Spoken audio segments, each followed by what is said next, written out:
Assalamualaikum warahmatullahi wabarakatuh. Saya Bagas Aji Pradana dengan NIM 241252381 ingin mempresentasikan tentang materi karbohidrat.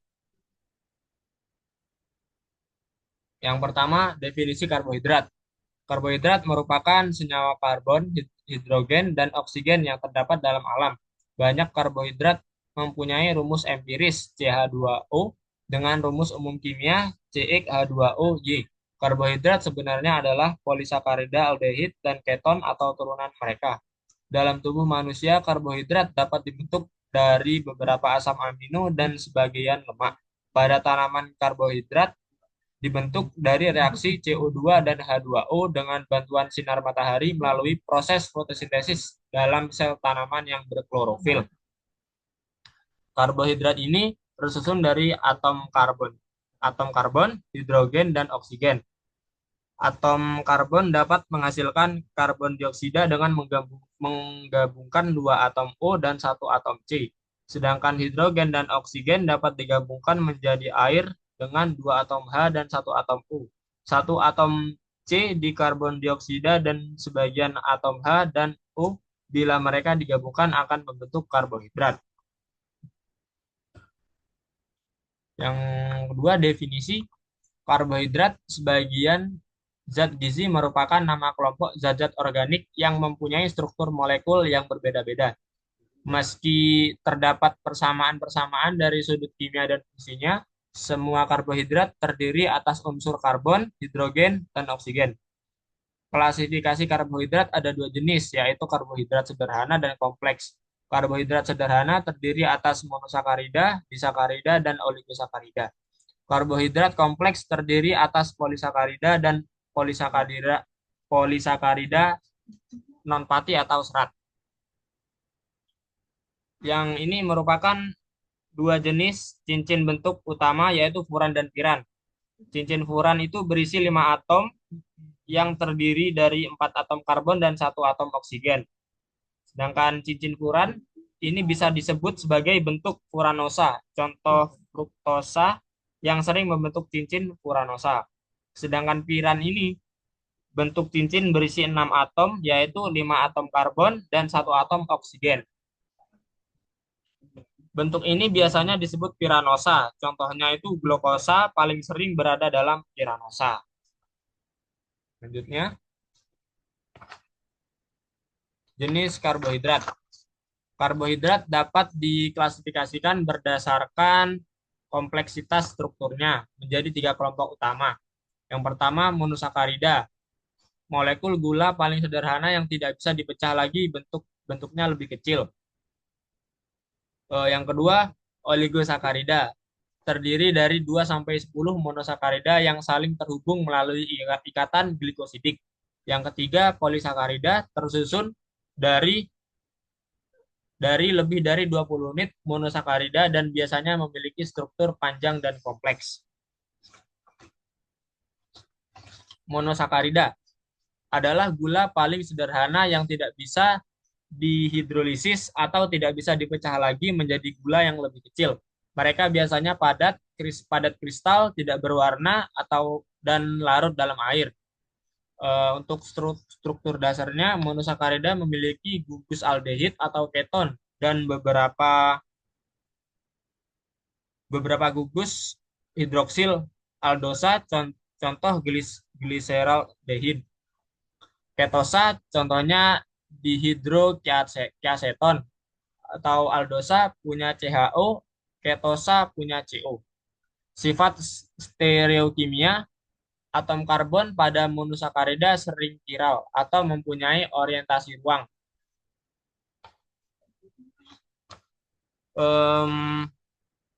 Bentuk enantiomer ini pasangan seperti bayangan cermin yang di sebelah kiri. Seperti pada gambar ada di sisi kiri ini. Dektrosa, glukosa, dan sisi kanan levoglukosa. Struktur dari dektrosa glukosa itu kebalikan dari levoglukosa karena eh, dicerminkan. Jadi em, berada di sisi kiri, sedangkan L-glukosa ini berada pada sisi kanan. Sedangkan OH pada D-glukosa berada di sisi kanan dan gugus OH pada L-glukosa berada di sisi kiri. Selanjutnya monosakarida.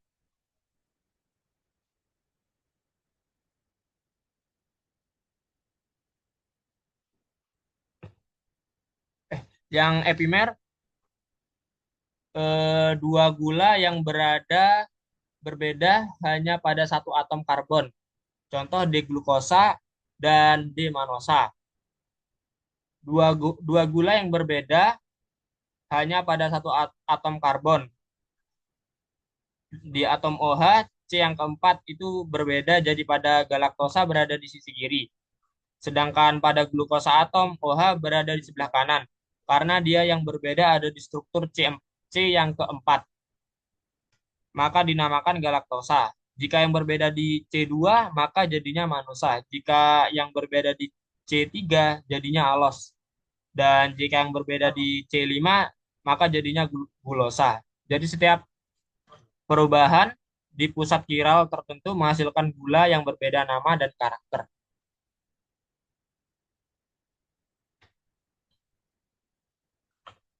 Untuk selanjutnya, monosakarida.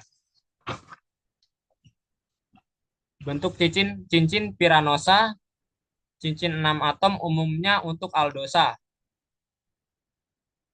Glukosa menjadi glukopiranosa dan ada alfa dan beta. Furanosa, cincin 5 atom atau cincin 5 atom umum untuk beberapa ketosa. Misalnya fruktosa. Gambar di bawah ini menjelaskan fruktosa dalam bentuk rantai lurus atau linear dapat berubah menjadi beberapa bentuk cincin, yaitu cincin cincin furanosa dan cincin piranosa. Yang cincin 6 ini bisa disebut cincin fruktopiranosa dan cincin furano yang terdiri dari 5 anggota cincin ini bisa disebut fruktofuronosa. Jadi setiap bentuk cincin punya dua konfigurasi yaitu alfa dan beta. Perbedaan alfa dan beta ini ditentukan oleh posisi gugus OH pada karbon anomerik. Untuk selanjutnya, oligosakarida. Kelompok karbohidrat yang terdiri dari 2 sampai 10 monosakarida yang saling terhubung. Oligosakarida terbentuk karena adanya ikatan glikosidik, yaitu ikatan antara karbon nomor C1 dari satu monosakarida dengan gugus OH pada monosakarida lain. Ikatan glikosidik ini muncul saat terjadi reaksi kondensasi. Oligosakarida ini dibagi lagi menjadi dua, yaitu disakarida. Disakarida. Oligosakarida yang tersusun dari dua monosakarida. Disakarida terbentuk dari dua monosakarida yang saling terhubung melalui ikatan glikosidik. Jenis ikatan ini menentukan apakah disakarida termasuk alfa atau beta glikosida, serta mempengaruhi sifat kimia dan biologisnya. Ini merupakan gambar dehidrasi maltosa, yaitu gabungan dari dua monosakarida jenis glukosa yang jika digabungkan menjadi disakarida jenis maltosa. Dua monosakarida ini saling terhubung melalui ikatan glikosidik bentuk O di tengah ini. Untuk selanjutnya, yang kedua, trisakarida. Trisakarida yaitu oligosakarida yang tersusun dari 3 monosakarida. Trisakarida terbentuk dari 3 monosakarida yang saling terikat dengan 2 ikatan glikosidik. Beberapa trisakarida ditemukan secara alami, misalnya pada tumbuhan, contohnya racun. Kalau ini merupakan yang di bawah ini merupakan gambar struktur rafinosa, yaitu gabungan dari 3 monosakarida jenis glukosa yang jika digabungkan menjadi trisakarida jenis rafinosa. 3 monosakarida ini saling terhubung melalui ikatan glikosidik, sama seperti sakarida ini terhubung oleh ikatan glikosidik yang seperti O di tengah ini. Yang selanjutnya, polisakarida. Polisakarida yaitu polimer kompleks dari banyak monosakarida lewat ikatan glikosidik. Secara nomenklatur, polisakarida dibagi menjadi dua, yaitu homopolisakarida. Contohnya, artinya semua unit monosakarida sama, misalnya semua glukosa. Sedangkan heteropolisakarida yaitu campuran jenis monosakarida. Polisakarida yang berfungsi sebagai bahan baku makanan cadangan yaitu pati dan glikogen. Sedangkan pembentuk struktur molekul yaitu kitin dan selulosa. Selanjutnya, jenis karbohidrat. Selain itu, karbohidrat juga diklasifikasikan berdasarkan gugus fungsi atau bagian aktif molekul menjadi aldosa, yaitu memiliki gugus aldehid CHO, dan ketosa yang memiliki gugus keton CO. Di sebelah kiri ini merupakan glukosa, glukosa aldosa yang punya gugus aldehid, dan di sebelah kanan ini fruktosa yang punya gugus keton.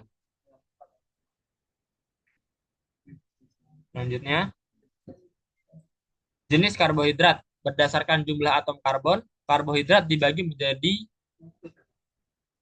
menjadi triosa, tetrosa, pentosa, dan heksosa. Contoh umum glukosa dan fruktosa. Tirosa mempunyai seperti gambar di bawah ini. Tirosa punya jumlah atom karbon 3, pada aldosa itu contohnya gliserosa dan pada ketosa. Contohnya dihidroksiaseton. Terus untuk tetrosa punya jumlah atom karbon 4 pada aldosa, contohnya eritrosa, dan pada ketosa eritrulosa. Yang ketiga pentosa punya jumlah atom karbon 5 pada aldosa, contohnya ribosa, dan pada ketosa ribulosa. Yang keempat, heksosa punya jumlah atom karbon 6 pada aldosa, contohnya glukosa, dan pada ketosa yaitu fruktosa. Selanjutnya, identifikasi karbohidrat, uji Benedict. Uji ini mendeteksi gula reduksi. Dalam suasana basa, gula mengalami tautomerisasi pembentuk enidiol yang mampu membentuk ion Cu2+ menjadi Cu2O menjadi merah bata. Karena sitrat dalam regen menjaga kestabilan ion tembaga.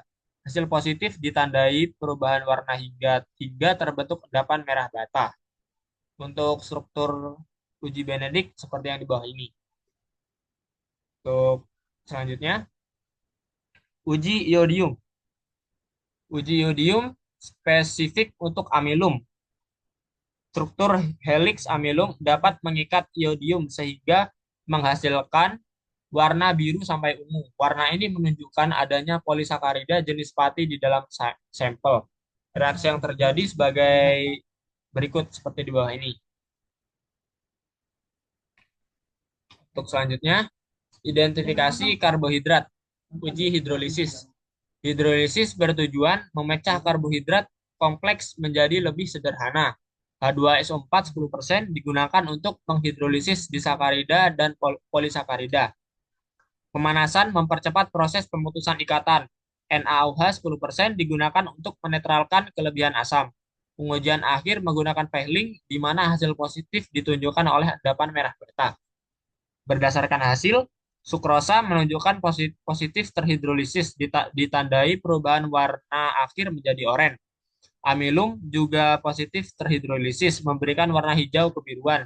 Dan glukosa negatif, karena glukosa sudah merupakan monosakarida sehingga tidak mengalami hidrolisis seperti di bawah gambar di bawah ini. Nah, selanjutnya uji Fehling. Uji Fehling digunakan untuk menunjukkan sifat khusus karbohidrat dengan adanya karbohidrat reduksi. Hasil uji menunjukkan bahwa glukosa dan sukrosa merupakan gula yang dapat mereduksi larutan Fehling dan sebagai karbohidrat reduksi. Hal ini dapat dinyatakan bahwa golongan karbohidrat monosakarida dan disakarida positif terhadap kegiatan mereduksi larutan Fehling tersebut. Reaksi Fehling ditambahkan karbohidrat kemudian dipanaskan, akan terbentuk endapan pada hasil akhir, merah bata pada hasil akhir. Untuk reaksinya seperti berikut, aldehid ditambah Fehling akan menjadi asam karboksilat dan terdapat endapan merah bata. Untuk selanjutnya, uji Moore. Uji Moore merupakan metode untuk mendeteksi keberadaan gula melalui reaksi pendamaran yang memanfaatkan NaOH 10% sebagai sumber ion OH. OH-. Ion ini bereaksi dengan gugus aldehid pada glukosa atau sukrosa sehingga setelah dipanaskan terbentuk warna coklat sebagai tanda hasil positif.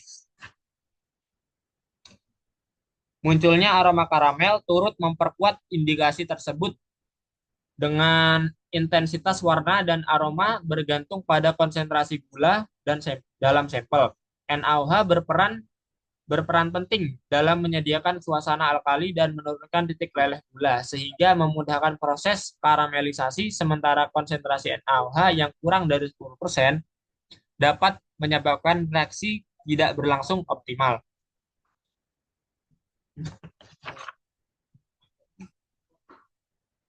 Untuk daftar pustakanya seperti ini. Sekian dari saya. Untuk kurang lebihnya mohon maaf. Assalamualaikum warahmatullahi wabarakatuh.